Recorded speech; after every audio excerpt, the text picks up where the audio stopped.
Hello दोस्तों, नमस्कार। मैं हूँ यशवंत दामले और आप देख रहे हैं यशवनी विज्ञान चैनल।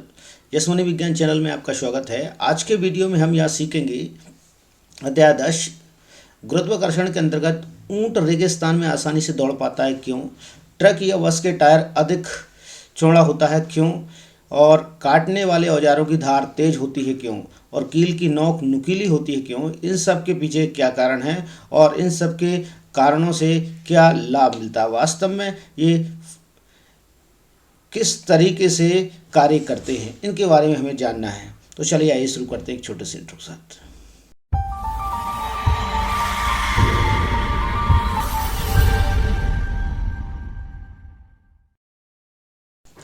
यहाँ देख पाएंगे आपको एक पिक्चर आपको सामने शो हो रही है। उसमें आपको ऊँट यहाँ पर दिखाई दे रहा है। ऊँट जो कि रेगिस्तान का जहाज कहलाता है, और रेगिस्तान के जहाज कहने का एक मुख्य कारण इसका है, इसके जो पैर होते हैं वो बड़े गद्दीदार होते हैं, जो रेत में धंसते नहीं है, बल्कि वह आसानी से उस पर चल सकता है, दौड़ सकता है रेत में। इसलिए ऊँट को रेगिस्तान का जहाज कहा जाता है। अर्थात ये क्लियर बात है यहाँ पर कि ऊँट के पैर गद्दीदार होते हैं, तभी फिर वह रेगिस्तान में फिर आसानी से दौड़ पाता है, जिसे हम कहते हैं। तो गद्दीदार होने का कारण यही है उसका, मुख्य रूप से कि गद्दीदार होने से मुख्य कारण यह है उसका कि उसका जो दाव होता है वो पर्टिकुलर एरिया पर अधिक जगह पर लगा सके।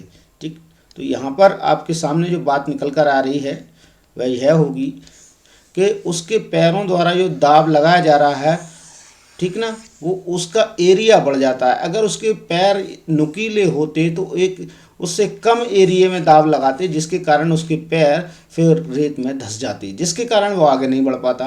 तो ये मुख्य कारण है उसके पैरों का गद्दीदार होना और चौड़ा बड़ा होना, ठीक ना, जिसके कारण वह रेत पे आसानी से चल सकता है, दौड़ सकता है। इसलिए उसे रेगिस्तान का जहाज कहा जाता है। ठीक, इसके बाद हम देखते हैं कि यदि हम बात करें किसी ट्रक के टायरों की बात करते हैं, तो किसी ट्रक के टायर की बात करें तो इनकी चौड़ाई अधिक होती है। इनकी चौड़ाई अधिक होने का मुख्य कारण क्या है, ये भी हम अभी यहाँ जानने का प्रयास करेंगे। इनकी चौड़ाई का मुख्य कारण क्या है, तो यहाँ से ट्रक में लिखा है ट्रक के टायर बड़े चौड़े होते हैं, जो उस सड़क पर दौड़ने में बहुत मदद करते हैं, जिसके कारण सड़क पर प्रणोद दाब कम लगता है। तो यहाँ पर मुख्य कारण है प्रणोद दाब क्या है, तो उसे समझना हमारे लिए बेहद ज़रूरी है। तो आज हम इस कक्षा में उसी को समझेंगे। तो प्रणोद दाब के बारे में हम यहाँ चर्चा करने वाले हैं। ठीक है, तो प्रणोद दाब के बारे में हम यहाँ चर्चा करेंगे। चलिए,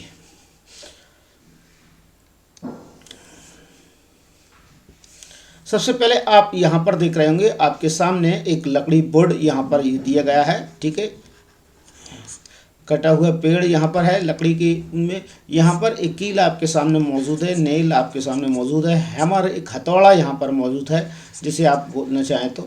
ठीक, ये चीज़ें यहाँ पर आपके सामने मौजूद हैं।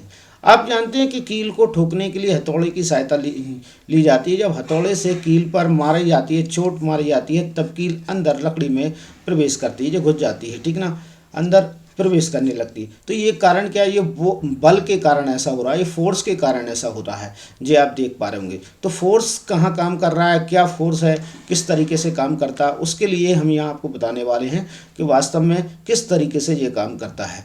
तो मैं आपको यहाँ बताना चाहूँगा, यदि ये कील है और कील का जो नुकीला सिरा है, जिसे आप देख पा रहे हैं, 1 मिनट, कील का जो नुकीला सिरा है, यहाँ देखेंगे आप, ये नुकीला सिरा कील का जो आपको दिखाई दे रहा है, तो ये नुकीला सिरा जो होता है वास्तव में बहुत ही शार्प है, ठीक ना, और ये नुकीला सिरा ही इसके अंदर जाने में सबसे पहले मदद करता है। नुकीले सिरे के कारण ही, साथ में ये नुकीले सिरे के कारण ही कील अंदर की ओर धंसती है। क्यों धंसती है, जैसे ही इसके ऊपर हथौड़े की सहायता से बल लगाया जाता है, हथौड़े की सहायता से जब बल लगाया जाएगा तो नुकीला भाग इस लकड़ी के अंदर चला जाता है। क्यों चला जाता है, वही मुख्य कारण हम जानना चाह रहे हैं। तो कील के नुकीले भाग के कारण, अर्थात कील का क्षेत्रफल ऊपरी का गोलाई का इतना है, लेकिन नुकीले भाग का क्षेत्रफल बहुत ही कम है, नोक है उसके अंदर, जो नुकीले भाग का क्षेत्रफल बहुत ही कम है, तो वो कम जगह पर दाब लगाएगा। कम जगह पर क्या लगाएगा, दाब लगाएगा, और इस दाब के कारण ही वहाँ के अणुओं के बीच के बॉन्ड टूट जाएंगे। जिस सतह पर ये सतह बनी हुई है, मान लीजिए ये सतह आपको ऐसी दिखाई दे रही है, लेकिन ये सतह सपोज दैट मान लीजिए कि ये सतह आपको जो ऐसी दिखाई दे रही है वह सतह किसी अणुओं से मिलकर तो बनी होगी, स्वाभाविक है। तो यहाँ पर ये अणुओं के बीच के बॉन्ड यहाँ से टूट जाएंगे। बीच के बॉन्ड टूटने से कील अंदर की ओर प्रवेश करेगी। तो यहाँ पर केवल इकाई स्थान पर एकांक क्षेत्रफल पर बल लगाया जाता है नुकीली चीज के द्वारा।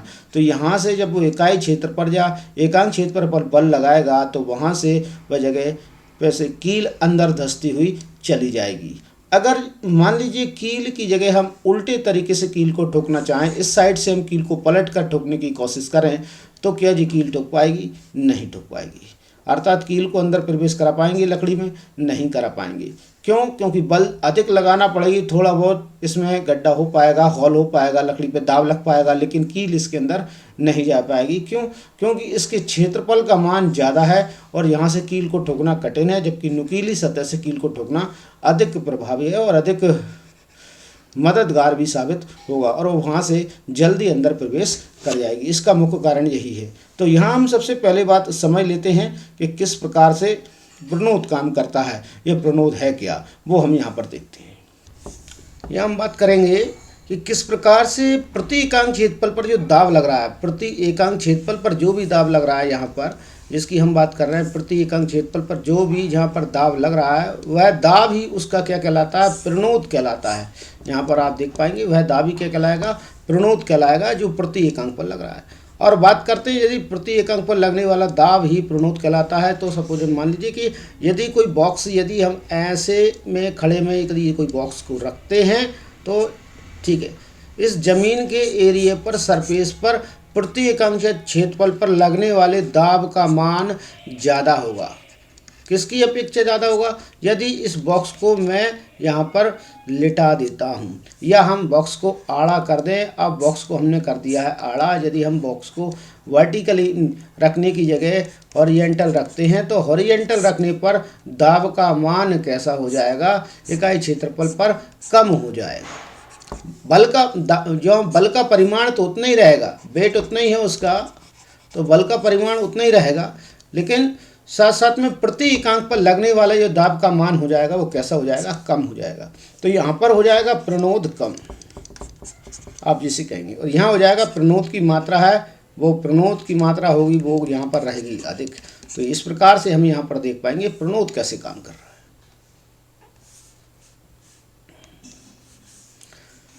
यहाँ आप देख पाएंगे किस प्रकार से हथौड़े को कील पर मारा जाता है और वो कील फिर अंदर की ओर इस पेड़ के अंदर चली जाती है। यहाँ पर आप देख पा रहे हैं, इसे यहाँ से आप इस प्रकार से देख पाएंगे कि किस प्रकार से यहाँ पर हथौड़ा कील पर चोट करता है, दाब लगाता है, और कील वास्तव में कहाँ? पेड़ के अंदर चली जाती है, कटे हुए वृक्ष के अंदर चली जाती है। यहाँ पर एक जो सिंपल सी बात है कि इतने एरिए पर वो बल लगाएगा, जो आपको एरिया दिखाई दे रहा है, कील यदि इतने एरिए पर बल लगा रही है उसकी नोक के कारण, ठीक, तो यहाँ पर केवल बल कम जगह पर लग रहा है, एकांक क्षेत्रफल पर लग रहा है, जिसके कारण वहाँ के अणु हट जाते हैं। और यदि कील को हम उल्टी दिशा से गाड़ना चालू करते, कील को हम इस डायरेक्शन से गाड़ना चालू करते, यहाँ से हम ले रहे हैं और कील को हमने इस दिशा से गाड़ना चालू करते हम कील को इसमें, तो यहाँ ज़्यादा एरिए पर बल लगता, जिसके कारण कील इसमें अंदर नहीं धंस पाती, तो समस्या होती।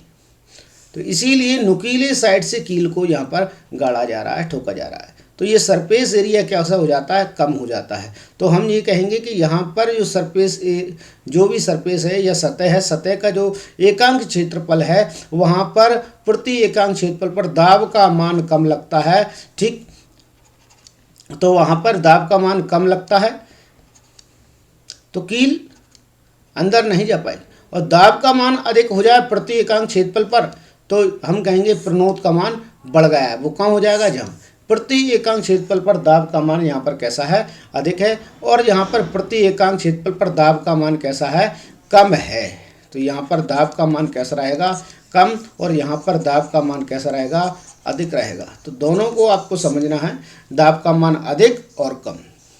यह दाब का मान अधिक है, वहाँ पर आप कह सकते हैं कि प्रति एकांक क्षेत्रफल पर दाब का मान अधिक होने से प्रणोद का मान बढ़ गया है, और प्रणोद का मान बढ़ने से वहाँ पर बल का मान भी आपको बढ़ता हुआ नजर आ सकता है। आप इसी यहाँ पर देख पाएंगे कि चाकू यहाँ पर आपके सामने है और चाकू आपके सामने होने से यह दिखाई दे रहा है चाकू में कितना शार्पन यहाँ पर है और शार्पन होने के कारण ही वह किसी सतह को या किसी सब्जी को या ककड़ी को सरलता से काट सकता है। शार्पन के कारण, शार्पन का मतलब होता है इसमें धार एक ही निश्चित स्थान पर है, बहुत ही पतली सतह यहाँ पर है, वो प्रति इकाई क्षेत्रफल पर ही कट का निशान लगाती है, बिल्कुल कम से कम क्षेत्रफल को टारगेट बनाती है, जिसके कारण वहाँ से वो स्लाइस कटकर अलग हो जाती है, जो कि हम देख चुके हैं। ठीक, यहाँ पर हम बात करेंगे स्कूली बैग के बारे में बात करेंगे। यहाँ देखेंगे आप, एक ये बैग है, बैग में यहाँ पर इसके बेल्ट को देखेंगे, बेल्ट इसमें धागे के बने हुए हैं।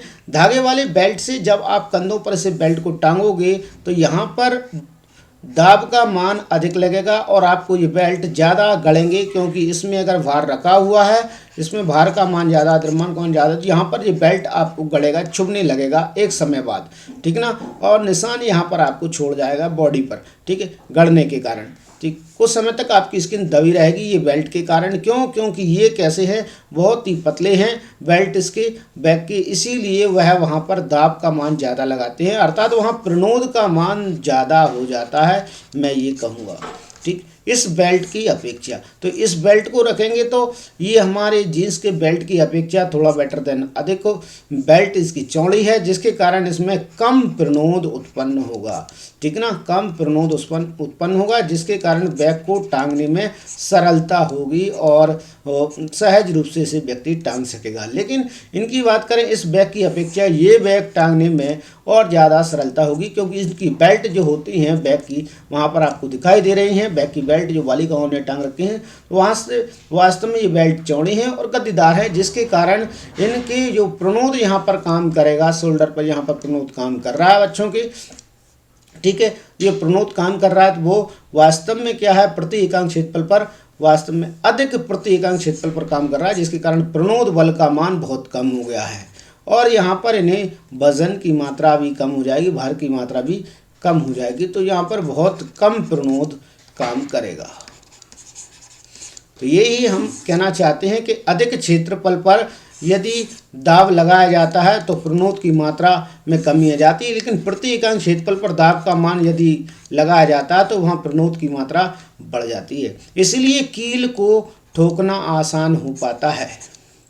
ठीक है, और वो भी कौन सी, नुकीली कील को जिसमें नोक हो, उस कील को ठोकना आसान होगा, ना कि ब्लंट कील को ठोकना आसान होगा जिसमें नोक ही नहीं है, उस कील को आप नहीं ठोक पाएंगे ठीक तरह से। ठीक, क्योंकि वहाँ पर ठोकने में आपको फोर्स ज़्यादा लगाना पड़ सकता है, क्योंकि वह क्षेत्रफल एरिया ज़्यादा ग्रहण करेगी। यहाँ से आप इसकी परिभाषा लिख दीजिएगा, प्रति एकांक क्षेत्रफल पर लगने वाले दाब को प्रणोद कहा जाता है। तो यहाँ पर आप लिख सकते हैं दाब बराबर, ये आपके सामने हो जाएगा, प्रणोद बटे क्षेत्रफल। ठीक, और इसकी जो इकाई है, इकाई आपको ज़्यादा रटने की आवश्यकता नहीं है। प्रणोद वास्तव में दाब का ही रूप है, तो एन इसकी इकाई होगी। क्षेत्रफल को मापते हैं हम वर्ग मीटर में, तो एन यहाँ लिखेंगे प्रति और बटे में जो लिखा वर्ग मीटर, ये इसकी इकाई हो जाएगी। न्यूटन प्रति वर्ग मीटर यहाँ से आपको ये इसकी इकाई आपको मिल जाएगी, तो आप यहाँ से इसकी इकाई लिख देंगे। तो आज की वीडियो में इतना ही। हर बार की तरह कहना चाहेंगे, यदि आप हमारे चैनल पर हैं और अभी तक यदि चैनल को सब्सक्राइब नहीं किया तो प्लीज़ सब्सक्राइब कर लीजिएगा।